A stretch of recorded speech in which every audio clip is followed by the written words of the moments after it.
Artificial intelligence has been evolving for years, but in the last two, it has taken center stage, reshaping how we live and work. For us in cybersecurity, it's more than just a tool, it's a game changer, helping us detect threats faster and respond smarter. Today, we'll be diving into its impact, risks, challenges, as well as what the future holds. I'm Anita John, and welcome back to the InCyber podcast, joined by Callum and Warren in a new studio. Indeed. Before we get started, I'd just like to say what a privilege it is for us to actually speak about AI in today's time, because AI started in the 40s, actually. That's when it was first conceptualized. So for us to sit here, use it, and talk about it, I think it's fantastic. So I'm excited about this conversation today. Yeah, it's a big topic. There's DeepSeek that's come out now. We've had OpenAI and ChatGPT for a while, so there's a lot kind of to play with and to chat about. So I'm very looking forward to it. Definitely. So, starting off with, how has AI affected how we work? Of course, it can affect many areas of our lives, how we live, but specifically in terms of work, how has that affected you guys? Yeah, so from my side, in terms of implementations and all that, there's a lot of information you need when creating your documentation, when putting into, and you don't want to say exactly what's going on because it's very simple and and what ChatGPT helps with is that bigger picture of getting a lot of information and you taking that and then combing through it and using it to your benefit.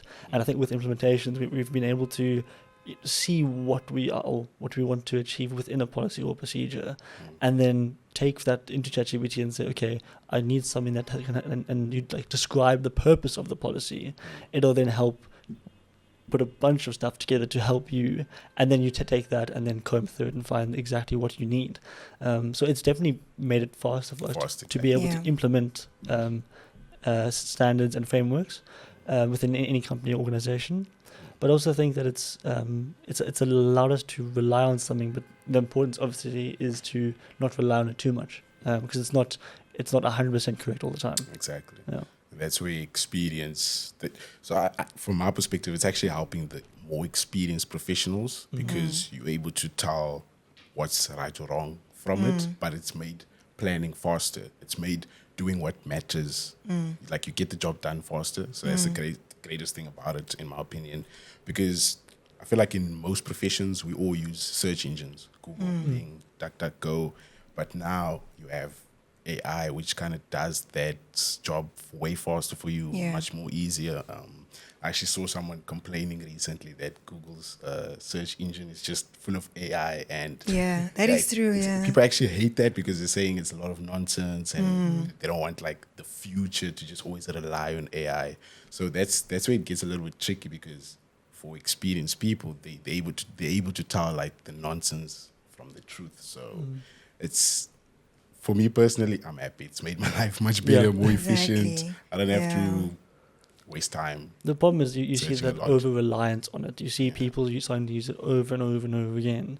And it makes you look at a post, if you see it on LinkedIn, on Instagram, and you go, is this someone genuinely wanting to sell a product to me, or am I just another number, and that's where that loss of, and even in today's world without AI, there's a lot of loss of human interaction, and AI is now creating that gap even bigger. Even to what that ties into what Warren had said, in terms of it helps the more experienced people, because they can sort of see where AI is actually wrong, and then apply that human, human intervention, and make sure that they are getting the correct results. And even in auditing, AI could help a lot with efficiency, like you guys mentioned. With auditing, it's a very manual, repetitive. The planning. The schedule. The scheduling, exactly, doing especially documentation reviews, to your point earlier as well. You can get AI-driven documentation tools, which speeds up that process, and you can just prompt it to look for specific things instead of you manually going through all the documentation, and you just feed it the standard that you wanted to compare to. However, of course, it's not all fun and games. It's not all fun, if I could say, because it still hasn't grasped all of the security standards quite correctly. You still have to, again, apply your knowledge just to double check that it's doing the right thing. But it definitely does speed up a lot of things. In terms of risk assessments as well, I think AI could be of great help. It could, predict what are the risks, again, based off the nature of your business, instead of you manually putting that in, because that's something that we've seen a lot of companies do quite wrong. And with the help of AI, it could reduce, that mistakes that a lot of people do. Also just helps you understand. Like I've learned quite a lot from AI about a standard, so it definitely also helps with learning. It makes learning, studying, research just much more easier, and it's able to explain things to you at different levels. You can say to it, explain to me like I'm 5, explain to me like I'm 15, explain like I'm 35, and it's actually like able to My match up favorite to is that. explain to me like I'm a toddler. Exactly. Break it down. So what you said about it's not 100% correct in certain things, you're referring to the general version, the general AI, the chat GPTs, the generative AIs, where it's learning models aren't specialized on a specific topic. That's true. Nowadays, they've made it so much easier to actually just get a model and That's train true, it. yeah. So you're actually able to get an AI, just give it standards, and it's solely based on standards. And that's just the power of it. It's so cool you can do that. But then the issue arises for newbies in the industries. So regardless of what industry, not just cybersecurity, like if you're a fresh junior and like you said, over-reliance, and you just trust what ChatGPT is saying or what the AI is saying, you're going to fall flat in your face when you actually come into a situation which the AI hasn't really covered well, or you don't have the experience to navigate well. So, how do you think we should approach that or deal with that as a society for new people in the industries? It's almost that. I mean, like it's the same reason at schools you don't give everyone a calculator in those exams, all those math exams that you needed. It's basic numbers that you need to add up or whatever it may be. It's you just don't give them all the tools, and you make sure that you've got the knowledge before you go and use things like ChatGPT. So I think that's a better kind of way of going about it, is that if they can do the job without it, then they can use it to then help them do it themselves. I think a lot of policies that I've seen that I've had to edit and change, a lot of it's just like there's a paragraph of like, what on earth does that mean? What relevance does it have to the document?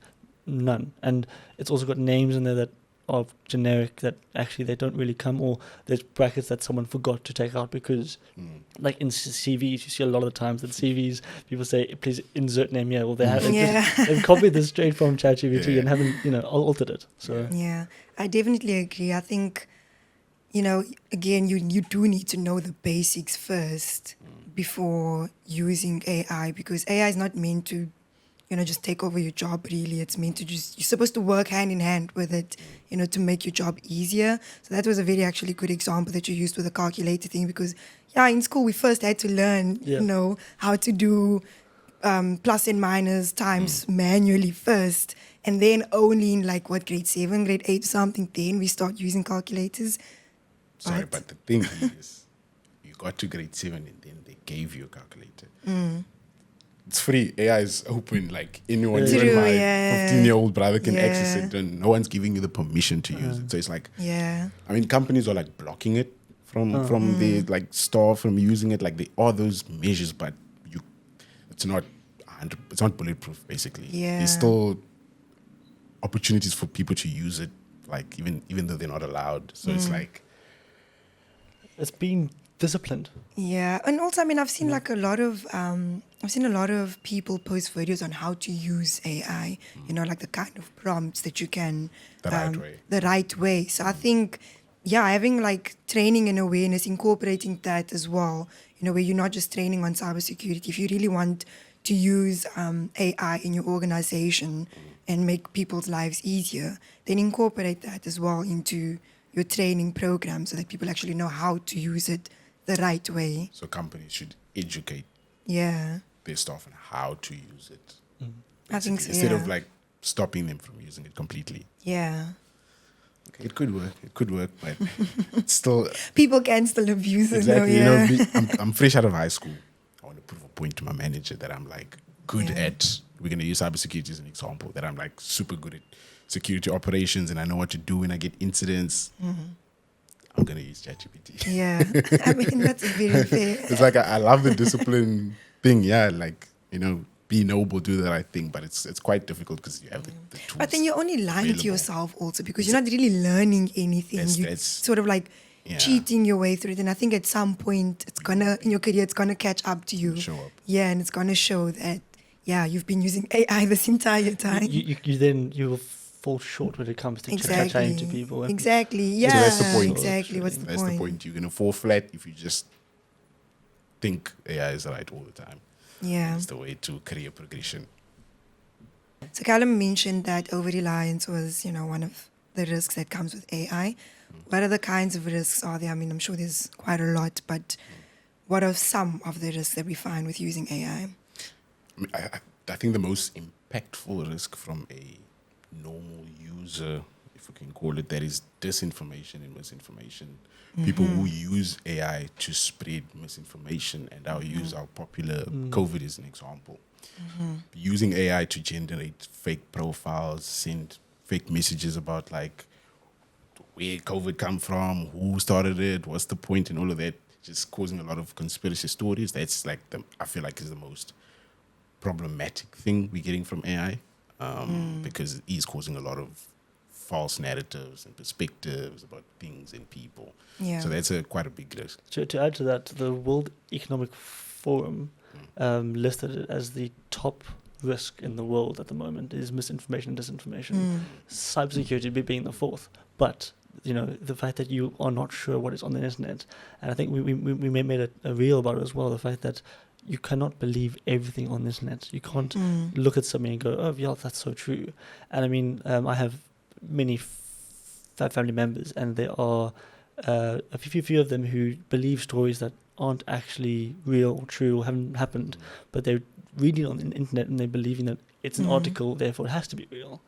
And I think being inquisitive on what that topic is, going and saying, okay, that is it now. Let's look for more articles who can reference the same thing, and realizing that there's not out there. Something that Trump did, or maybe he actually didn't do that. There's those sort of things. That In America, I see that there's a lot of tools or services which like basically takes online articles and kind of weigh in which political, like if it's left leaning or right leaning, and does like a whole bias scale. Oh, wow. It's actually kind of crazy, that kind of That's concept. But interesting, exactly that, because there's a lot of misinformation, disinformation, and as more people get online, more content, more information, more false narratives. there's a company, I can't remember the name of them now.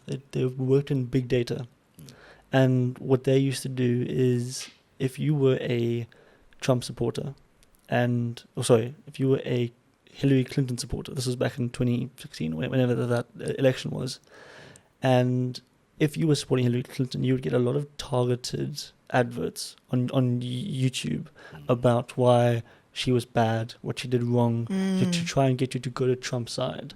And the same with the Trump supporters. They would get information. If they were on the fence, unsure about the fact if they should vote for Trump or not, they would put even more emphasis on the fact that Hillary was bad, to try and weigh a narrative, because someone in the Trump campaign had paid someone off to then do that. So there is that amount of information in the world that you can sway a country's belief system, which is insane. That is crazy. Crazy. Yeah. That is That is crazy. crazy. I think there's a Netflix series. Yes, it is. I can't remember the name of it though. But that is insane. Yeah. And you actually read the IC Squared article about they did a survey about how AI influenced cybersecurity. So they also cybersecurity professionals, and in that report they mentioned that a lot of countries, when they get closer to election times, there's a lot of AI activity, AI based attacks that originate in these locations, like exactly what you're saying. So when a party's trying to influence the public, they'll probably lean on AI to do that. Like that's the way forward for political parties. Sure. It's crazy. Scary. It's like it's in all areas of life. Yeah. Education, corporate, politics.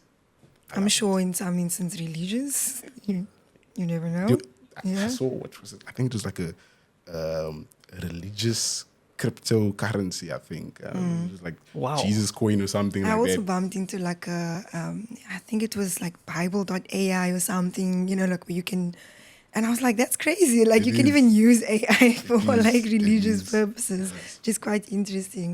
I think also something else to add on to the risks is, and something I've experienced quite a lot with ChatGPT, but I don't think this only applies to ChatGPT, is that sometimes AI can lack contextual understanding. So like it can detect threats, yes, but it doesn't really understand why that thing is a risk or it's a threat. It's just basing it off, past prompts or like what you So- feed it exactly, but doesn't really have the bigger picture, which again can tie into it giving you the wrong results because it's just giving you based off AP, The problem with it these days, it sort of seems like quite a complex thing to understand. Like people just, exactly like you said, they think it knows everything. 'Cause it seems like it knows everything. But But it actually if you actually doesn't. know the internals at the fundamental level, it's just pattern recognition. Exactly. Like it's just Exactly. taking the word. Like if you say Google, it's going to try to match different other words that match to Exactly. Google.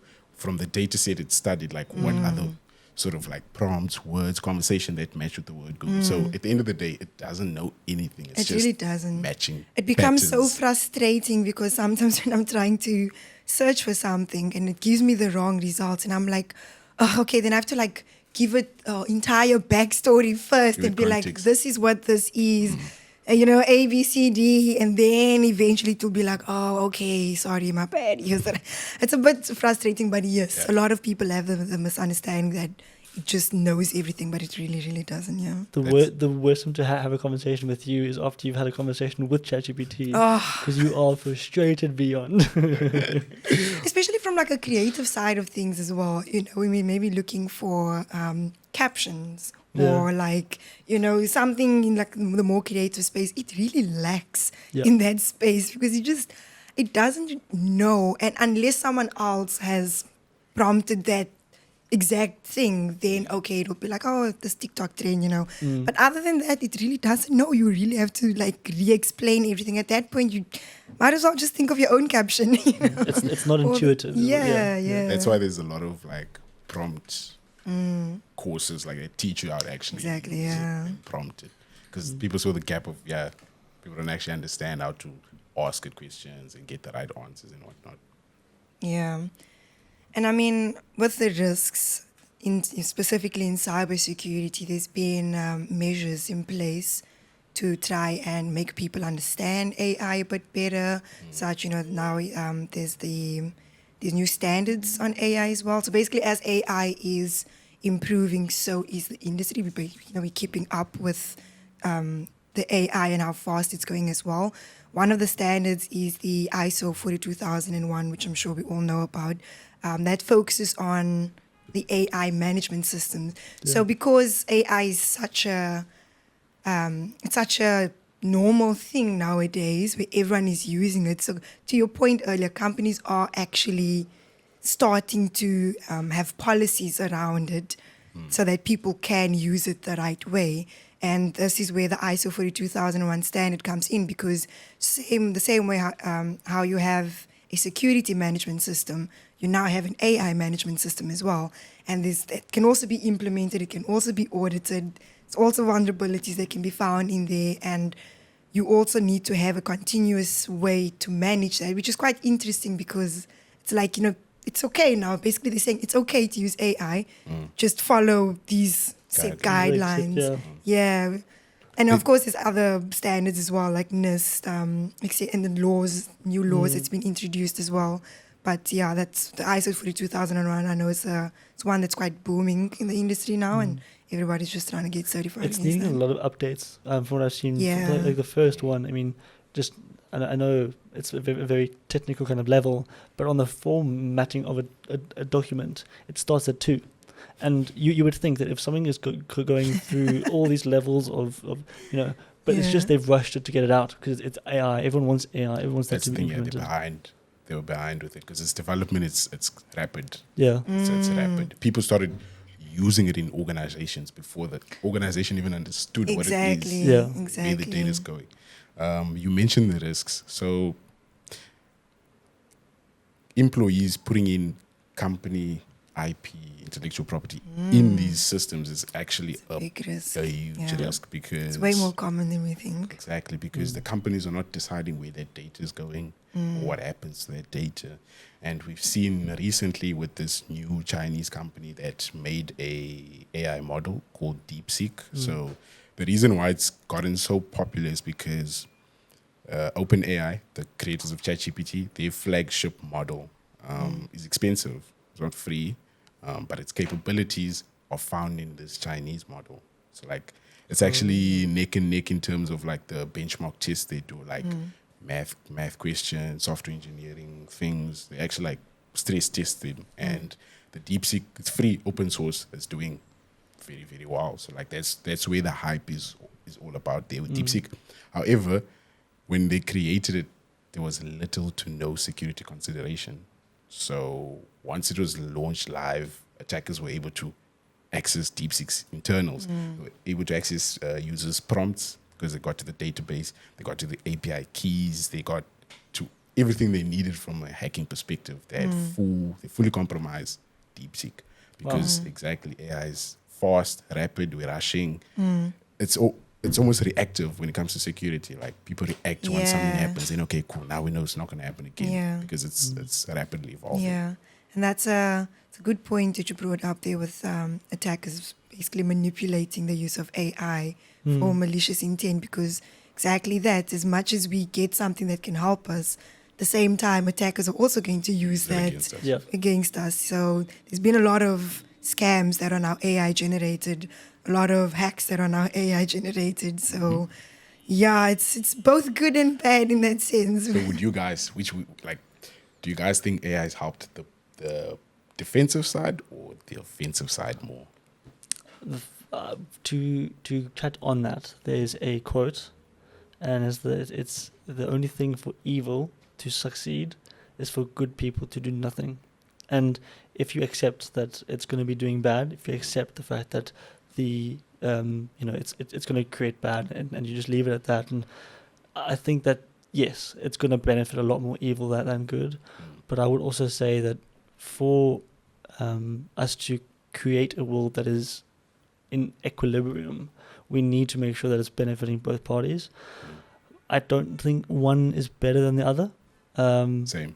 Yeah. I think it's in equilibrium because Yeah. the offensive got equipped, so did the defensive. Like you said, we're able to respond faster, Yeah. detect faster. They're Exactly. able to launch more attacks, do more attacks. So It's a balance, yeah. I do think that it is easier.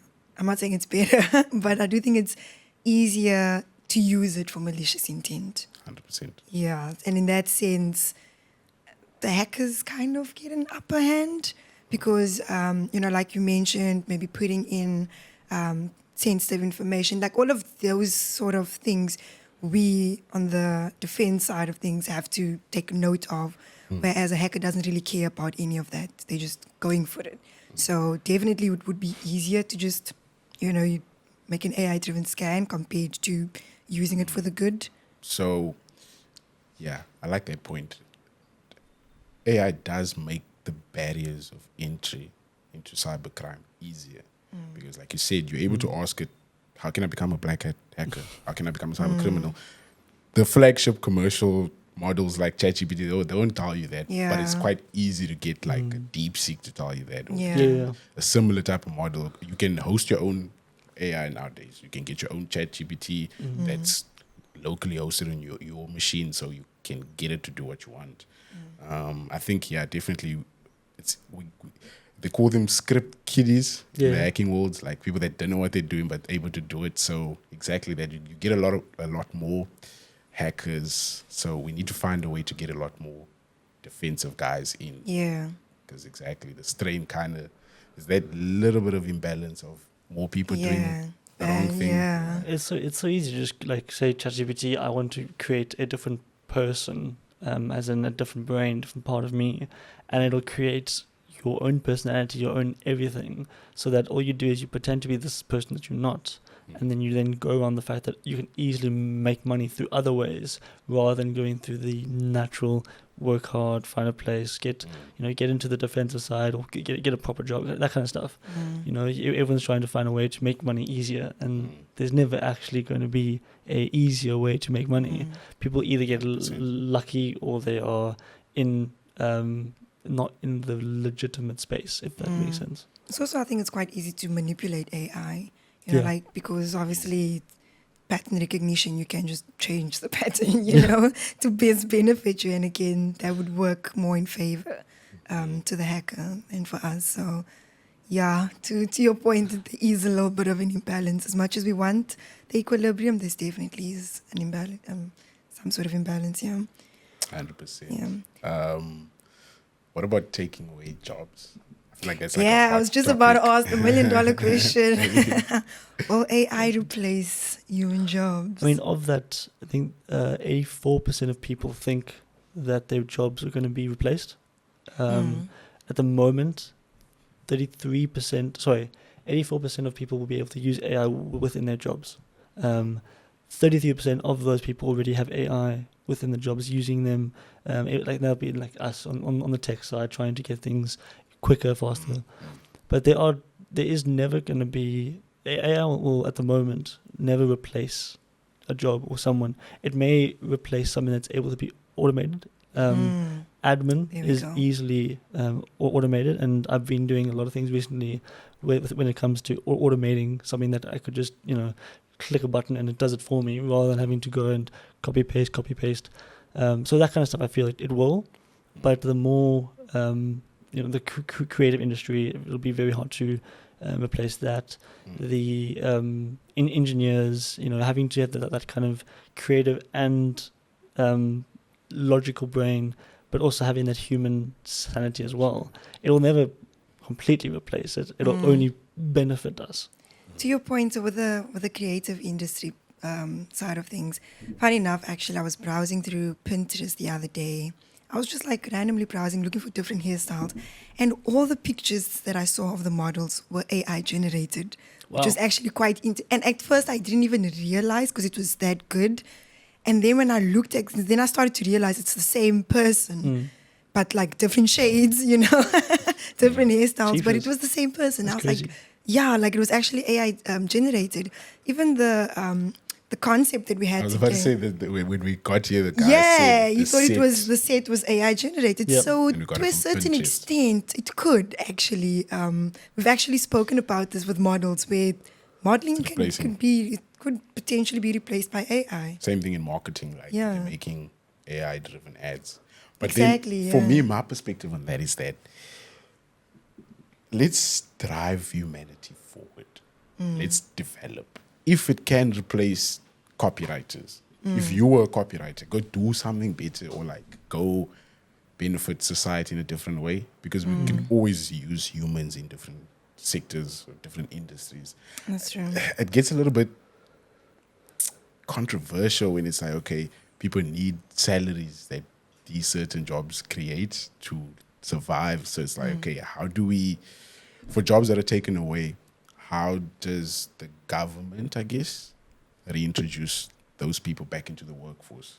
It's to go back a little bit. The credibility of the model space, as you were mentioning now, does kind of lose complete touch, because now you've got an AI model who has got one of the new Zara brands on them, but me as a consumer, I'm going, but what if it actually doesn't look like that on me? Yeah, that's true. Yeah. But now, if I'm seeing an actual human being on it, That is very I'm true. going, well, that looks like me. I would actually buy It's that. more relatable. So that would change that. To answer your question, it may be actually quite difficult, especially here in South Africa. We have a lot of people in Cape Town itself that don't have the education, the skills to enter a per se more high paying job or the higher paying job market, and that's very difficult to solve. there's a lot that we're missing out on. There's public transport. As the number one city in the world, we have the least amount of public transport for everyone to use. And I think that's, it ties into the big problem of how do we introduce those other people into society or into the higher paying society to remove that wealth gap. And I think you've got to realize that every human has their own cost. And if they're doing something that, someone would have to do one day, they should be paid to do that no matter where they come from, what they do.